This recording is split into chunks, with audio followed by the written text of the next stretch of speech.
words that come to mind when I hear the evidence in this case are a senseless crime and the viciousness of the crime. And equally aggravating in this court's determination is the despicable act of disposing of the bodies in the manner in which they were done in this case.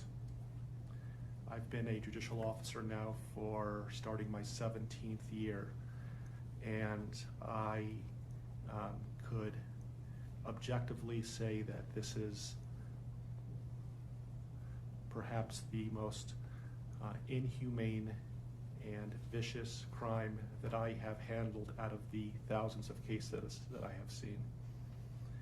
And nothing less than a maximum sentence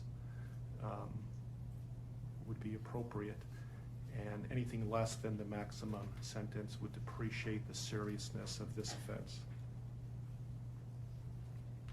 So the court is going to sentence Mr. Watson with regard to count number 1, murder in the first degree as it relates to Shanann Watts.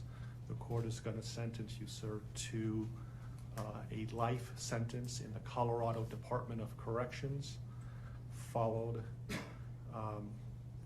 with no possibility of parole. And that is going to run consecutively to all but counts 3 and 4. With regard to count 2, as it relates to murder in the first degree with Bella, the court is going to sentence you to life in the Colorado Department of Corrections with no possibility of parole. With regard to count number 3, the court is going to sentence you as it relates to Celeste to life in the Colorado Department of Corrections with no possibility of parole.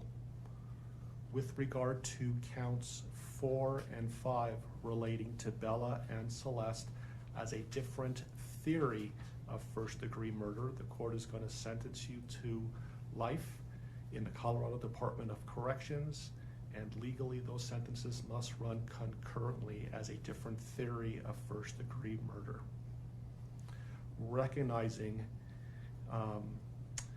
the unlawful termination of pregnancy for the unborn child that has been named Nico, the court absolutely believes that the maximum sentence of 48 years would be appropriate to run consecutive to the other charges, with an additional mandatory parole period of 3 years as set forth by statute.